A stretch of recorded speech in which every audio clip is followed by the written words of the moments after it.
avec nos baptêmes protestants, nos baptêmes pentecôtistes, nos baptêmes éveillés, qui sont devenus des monuments qu'on ne peut pas effacer, mais nous sommes ici pour briser le roc par la réforme, n'est-ce pas, par le moyen, n'est-ce pas, des Écritures. Je ne sais pas s'il y a une question jusque-là, je sens qu'on est calme là, mais il faut qu'on reste comme ça. Oui? Allons très vite. En quoi le baptême lorsque le peuple d'Israël était sorti de la captivité, la traversée, en quoi la parole, excusez-moi, je vais reformuler ma question. Le baptême du peuple d'Israël, la mer s'est ouverte, le peuple est passé. Mais comment on dit qu'ils ont été baptisés? Ils ont été baptisés en Moïse. Moi, je ne comprends pas. Parce que, naturellement, nous avons une mauvaise compréhension de ce qu'on entend par baptême. Nous avons vu que baptiso, baptisement et bateau renvoyaient à engagé, consacré, immergé, plongé, renommé. Et Jésus-Christ, lorsqu'il s'apprêtait à aller à la croix, il dit: vous ne prendrez pas avec moi ce baptême. Alors que lui-même était déjà baptisé, mais il parlait de quoi? Des souffrances.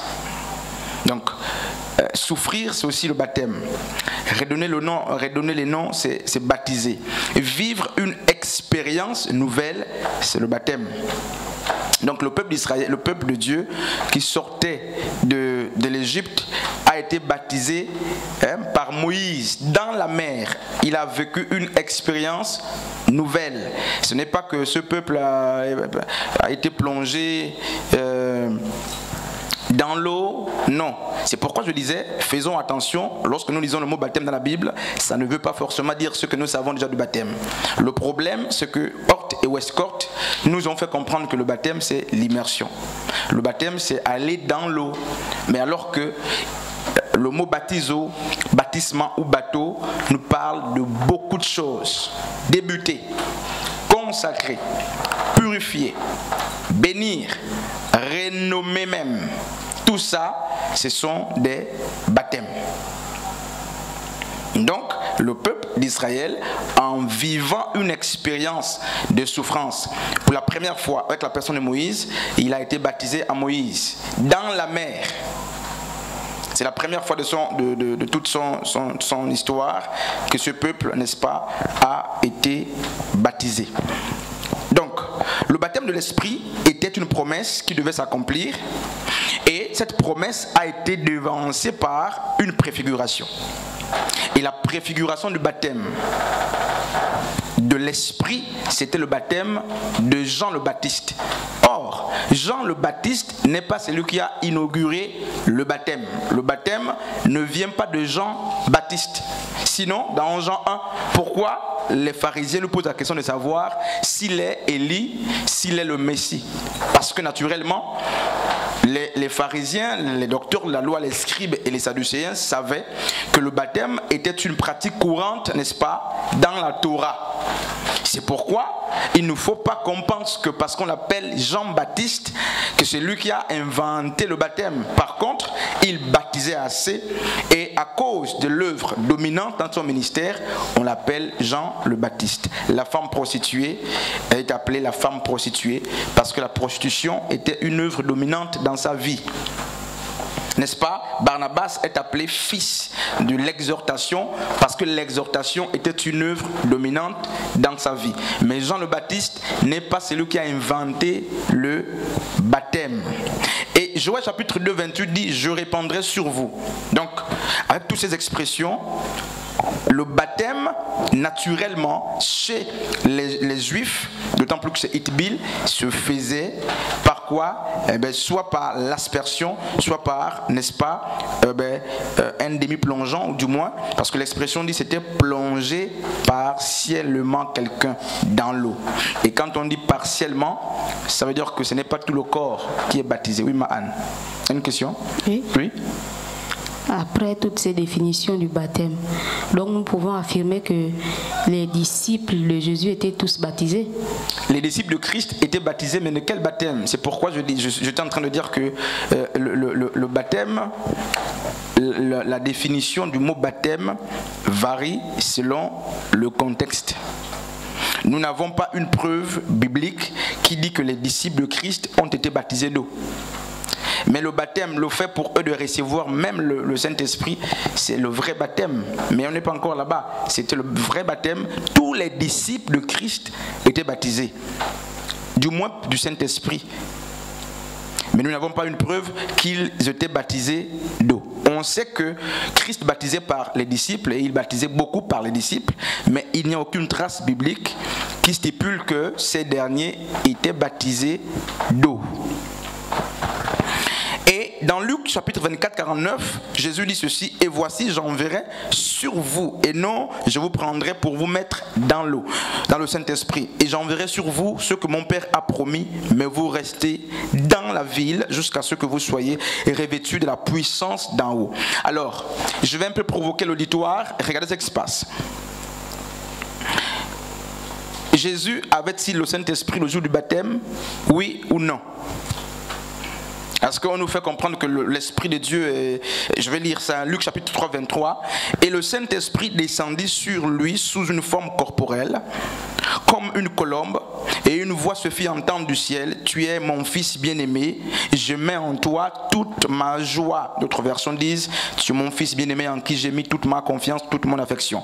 Alors, dans Actes chapitre 2, 33, Luc dit ceci: élevé par la droite de Dieu, il a reçu du Père, élevé par la droite de Dieu, il a reçu du Père le Saint-Esprit qui avait été promis, et il a répandu sur, donc répandre, comme vous le voyez et l'entendez. À quel moment l'Esprit de Dieu, enfin à quel moment Jésus a-t-il reçu l'Esprit? C'est quand il a pris le baptême, ou est-ce que c'est lorsqu'il a été élevé à la droite du Père? Le seul moment où il a été élevé à la droite du Père, c'est après la résurrection, lorsqu'il est né de nouveau. C'est là, quand Jésus est né de nouveau, qu'il a été élevé au Père, à la droite, et on dit que c'est là que lui aussi qui n'avait pas l'Esprit, semble-t-il. Parce que Jésus a grandi sans sagesse. Luc chapitre 2, 52 dit: il croissait en sagesse, en stature. Donc Jésus fut un temps où il n'était pas sage. Il fut un temps où il était pas nul, mais vide. Il fut un temps où Jésus n'avait pas d'instruction. Et puisqu'on dit il croissait, le mot croître signifie qu'on quitte 1.0 pour des points les plus élevés. Donc Jésus était d'abord un homme, il faut le préciser, un simple homme, et un modèle à suivre. Donc il fut un temps où il n'était pas sage. C'est pourquoi on dit qu'il croissait, il grandissait même en sagesse. Et ici on nous dit que c'est quand il a été élevé à la droite qu'il a reçu aussi l'Esprit et qu'il l'a répandu sur les gens. Mais Luc nous dit le jour de son baptême, l'Esprit est venu en forme corporelle. Donc l'Esprit a pris une forme, dit-on, la forme d'un oiseau, mais l'Esprit n'est pas un oiseau, pour se poser sur la personne de Jésus-Christ. Alors quand est-ce que Jésus a reçu le Saint-Esprit? D'autant plus que dans Luc 4, à partir du verset 18, il dit: l'Esprit du Seigneur est sur moi, parce qu'il m'a oint pour annoncer la bonne nouvelle et tout ce qui va avec. Quand est-ce que Jésus-Christ a reçu le Saint-Esprit? Ça, c'est une première question. Deuxièmement, quand est-ce que les apôtres ont reçu le Saint-Esprit?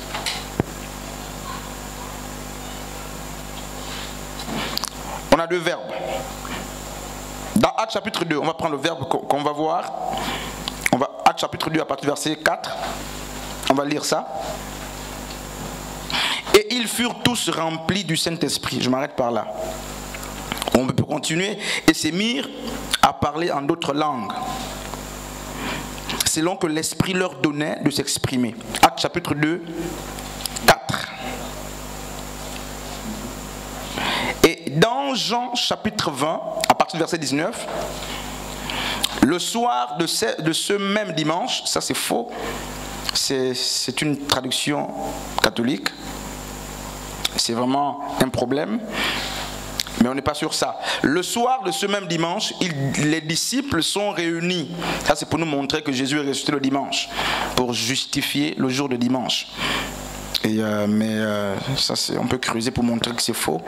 Parce que si Jésus est ressuscité dimanche, il est mort quand? Lui qui devait faire 3 jours et 3 nuits dans le ventre. Donc ils veulent nous faire comprendre qu'il faut justifier le vendredi saint. Ça, c'est des choses catholiques. On n'est pas sur ça. Jésus n'est pas ressuscité dimanche. Ça, c'est faux complètement. N'est-ce pas? Nous sommes dans Jean chapitre 20 à partir du verset 19. Le soir de ce même dimanche, les disciples sont réunis dans une maison. Ils ont fermé les portes à clé parce qu'ils ont peur des chefs juifs. Jésus vient et se tient au milieu d'eux. Il leur dit: la paix soit avec vous. Après qu'il a dit cela, il leur montra ses mains et son côté. N'est-ce pas? Les disciples sont remplis de joie en le voyant, en voyant le Seigneur. 21, Jésus leur dit encore une fois: la paix soit avec vous, comme le Père m'a envoyé, moi aussi je vous envoie. Le verset 22 qui nous intéresse le plus. Après ces paroles, il souffla sur eux et il dit: recevez l'Esprit Saint. Ça, c'est avant la Pentecôte. Il dit: recevez l'Esprit Saint. Maintenant, au jour de la Pentecôte, on nous dit: ils furent tous remplis du Saint-Esprit. Alors maintenant, quand est-ce que les apôtres ont-ils reçu l'Esprit de Dieu?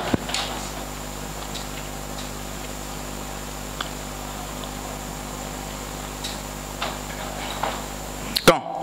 Parce que nos églises nous ont appris que c'est au jour de la Pentecôte que l'Esprit est descendu.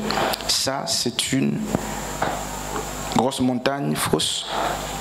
Donc, quand est-ce que, je disais, quand est-ce que les apôtres ont-ils reçu le Saint-Esprit?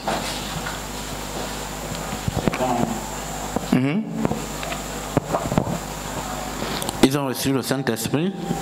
C'est quand Jésus leur a dit, lorsque Jésus souffla sur eux et leur dit: recevez le Saint-Esprit, l'Esprit Saint. Donc ça veut dire que spirituellement, il y a quelque chose qui s'est passé. Voilà. Moi je pense que c'est de là qu'ils ont reçu le Saint-Esprit. Donc avant la Pentecôte. Avant la Pentecôte. Ok, quelqu'un d'autre? Recevez. Alors, on va d'abord définir le verbe recevoir. Donc, recevoir est un verbe transitif. Donc, les verbes transitifs sont des verbes qui introduisent le complément d'objet direct. Et recevoir veut dire quoi? C'est mettre en possession quelque chose par un envoi, par un don, par un paiement. Recevoir veut dire quoi? C'est être atteint par quelque chose, n'est-ce pas? C'est rentrer en possession. Donc quand Christ dit recevez, alors on va d'abord attendre que quelqu'un d'autre nous dise. Quand? Parce que nous avons dit: comme au jour de la Pentecôte, l'Esprit descend sur nous. L'Esprit descend sur nous. Ça, c'est faux. C'est faux, hein, je vous dis. Hein. C'est un mensonge que les pasteurs ont prêché, parfois par erreur, que Dieu nous en préserve, nous tous. Mais l'Esprit de Dieu, je ne sais pas. Maman Anne, et on a reçu l'Esprit quand? Les apôtres ont reçu l'Esprit de Dieu quand? Moi, je dirais que les apôtres ont reçu l'Esprit de Dieu lorsqu'ils étaient remplis. Remplis. Donc quand? Dans le jour de la Pentecôte. Maintenant, on va voir ce que c'est. Et le verbe remplir. Remplir, c'est mettre quelque chose en assez grande quantité dans un contenant. Remplir, c'est rendre plein. Mais recevoir, c'est rentrer en possession. Donc on a deux verbes. Le verbe remplir et l'expression dit quoi? Dans Actes chapitre 2, 4, on dit: ils furent tous remplis de l'Esprit Saint. Mais dans Jean chapitre 20, on dit, Jésus a dit: recevez l'Esprit Saint. Deux verbes différents. Oui. Mais oui, là, quand Jésus a dit recevez, là il n'était pas encore rempli. Donc ils ont reçu? Ils ont reçu, mais ils n'étaient pas encore remplis. Donc l'Esprit, ils ont reçu ça quand?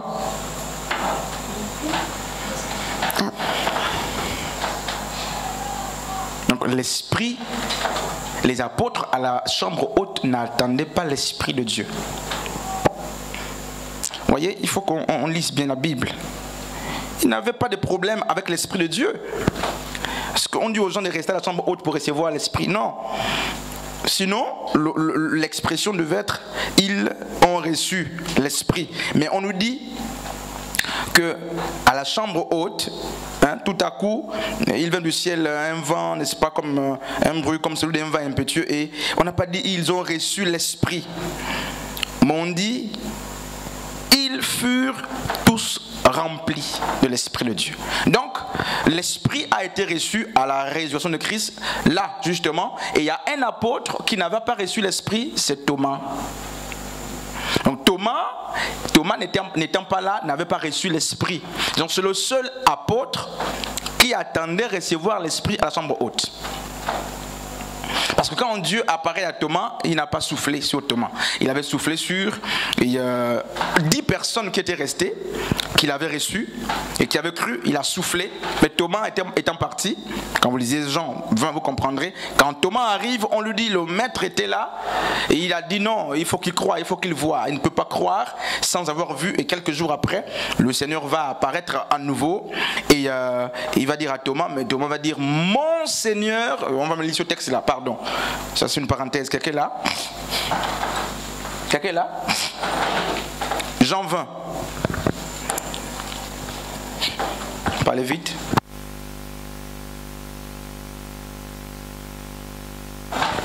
Alors, le discours de Jésus-Christ avec Thomas. Oui, chère Edna.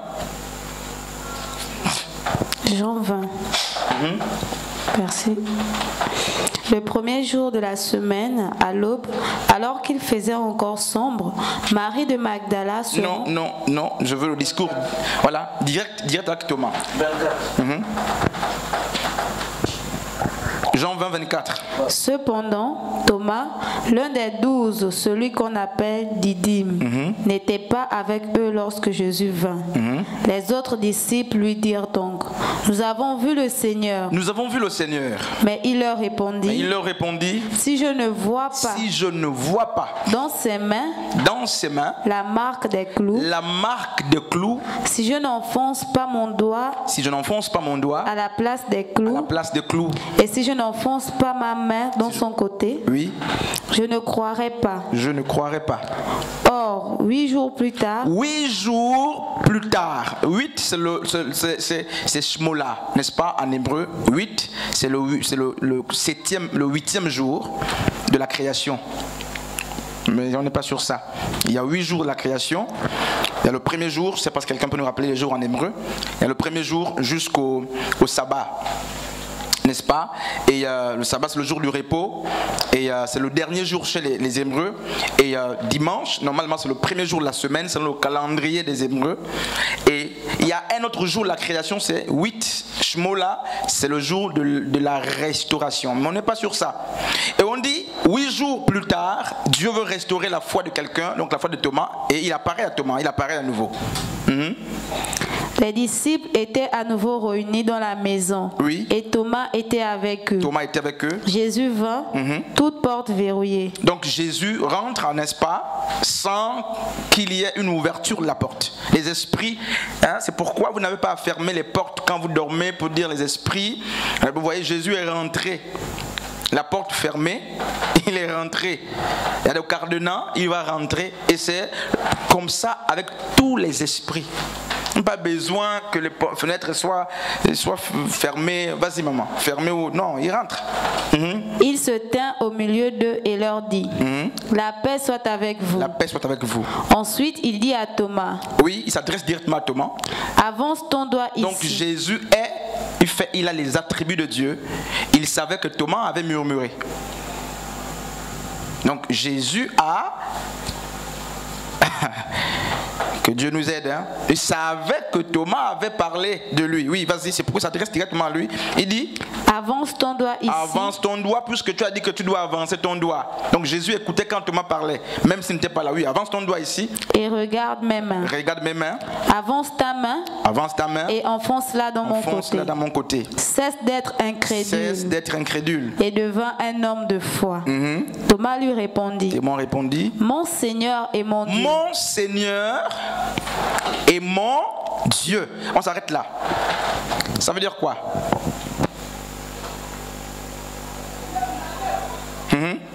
Thomas dit à Jésus, mon Seigneur et mon Dieu. Donc il reconnaît que Jésus est Seigneur Dieu. Oui, mais là il reconnaît parce qu'il a vu. Pasteur Frédéric dit qu'il reconnaît que Jésus est Seigneur et Dieu parce qu'il a vu. Est-ce que c'est cela? Effectivement, il a cru que Christ était ressuscité parce qu'il a vu. Mais mon Seigneur et mon Dieu là, c'est quoi?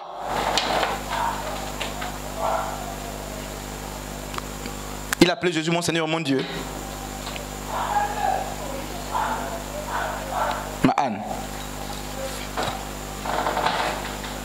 Alors aussi, ça, je prends ça pour nous aider quelque part parce que c'est aussi pris pour dire que Jésus est Dieu, notre Dieu créateur.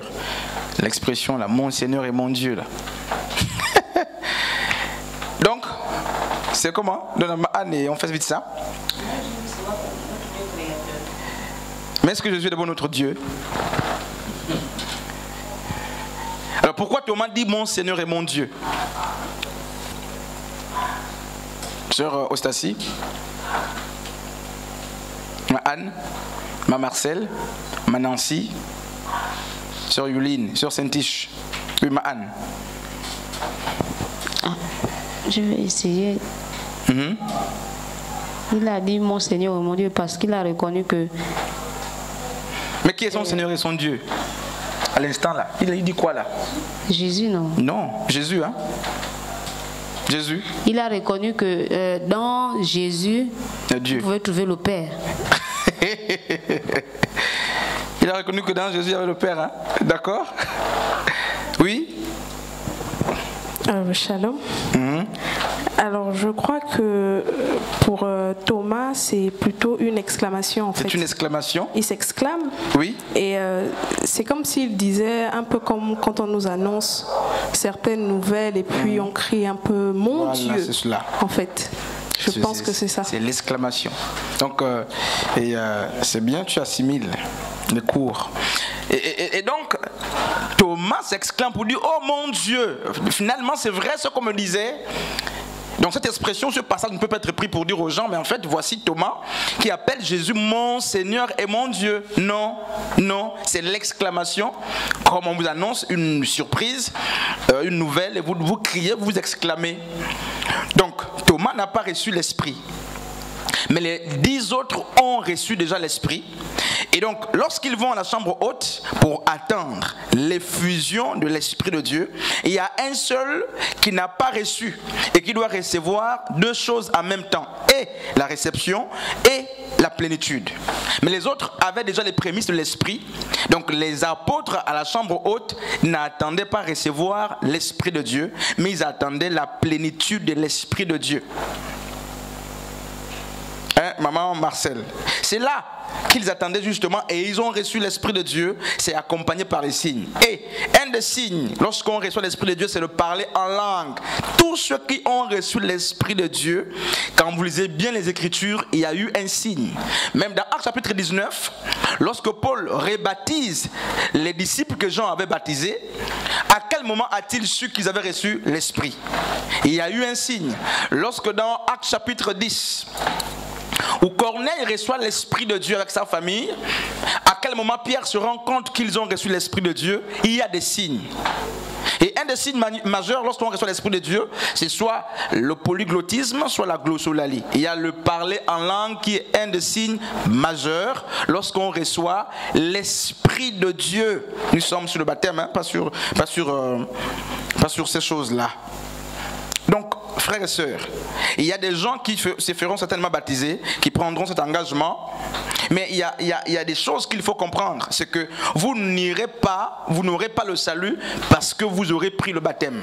Mais vous serez des enfants désobéissants si vous ne prenez pas le baptême. Et la question qui vaut la peine d'être posée, de savoir si est-ce qu'il est encore important de toujours administrer le baptême d'eau aux gens, lorsqu'on sait qu'il était préfiguratoire, c'était un symbole et ce n'est qu'un symbole. Est-ce qu'il faut négliger le symbole et se contenter, n'est-ce pas, de la vérité qui est l'Esprit de Dieu? Est-ce qu'il faut joindre les deux pour, n'est-ce pas, le besoin de la foi des uns et des autres? Et si oui, si on doit baptiser, comment est-ce qu'il faut baptiser? Est-ce qu'il faut un bâtisseur à l'église, quelque part? Est-ce qu'il faut de l'eau dans des gobelets et qu'on doit verser sur les gens? Ou il faut nécessairement conduire les gens, n'est-ce pas, vers les eaux de baptême? N'oublions pas justement que dans Jean 14, 15, Jésus a dit, si vous m'aimez, gardez mes commandements. Le baptême, c'est quoi? Le baptême, le sens du baptême varie en fonction du contexte. Le baptême, ce n'est pas l'immersion. Et aucun pasteur au monde, je le dis en toute humilité, ne va vous convaincre que le baptême, c'est l'immersion. On peut vous baptiser par immersion, mais c'est une définition grecque. Mais en fait, c'est Hort et Westcott qui ont réduit la définition du baptême à plonger les gens dans l'eau. Et là, c'est des faux théologiens justement qui avaient une idée très arrêtée. Ils voulaient conduire le peuple dans l'apostasie. Et on a vu que le baptême renvoie à plusieurs choses. Et le sens varie selon le contexte. Immerger, renommer, sanctifier, bénir, débuter, engager, allonger. Et il y a beaucoup d'autres choses. Et les deux théologiens donc, ont dû réduire ou restreindre la définition justement de baptiso, bateau et baptisement, n'est-ce pas, à l'immersion. C'est pourquoi les églises pentecôtistes ou éveillées, quand je dis pentecôtistes, c'est nous tous là, et les églises évangéliques ont gardé, n'est-ce pas, l'immersion. Du coup, tous ceux qui ne sont pas passés par l'immersion, semble-t-il, n'ont pas reçu un bon baptême. C'est complètement illusoire. Itbil, c'est le mot baptisé, n'est-ce pas, en hébreu, et il signifie scellé. Il signifie scellé, et justement, quand on lit Éphésiens chapitre 1er, à partir du verset 3, là-bas, vous comprendrez que lorsqu'on est en Christ, on est scellé du Saint-Esprit, justement. Et scellé, c'est aussi une expression qui renvoie à itbil. Et Jean a dit, je vous matbil d'eau. Mais celui qui vient après moi, vous yatbil du Saint-Esprit. Le vrai baptême par-dessus tout, c'est le baptême du Saint-Esprit, sans toutefois, n'est-ce pas, fouler aux pieds le baptême d'eau. Amen. Voilà, je crois que je vais m'arrêter par là. Nous étions sur le baptême et je préfère prendre vite 2 ou 3 questions et on va s'arrêter par là.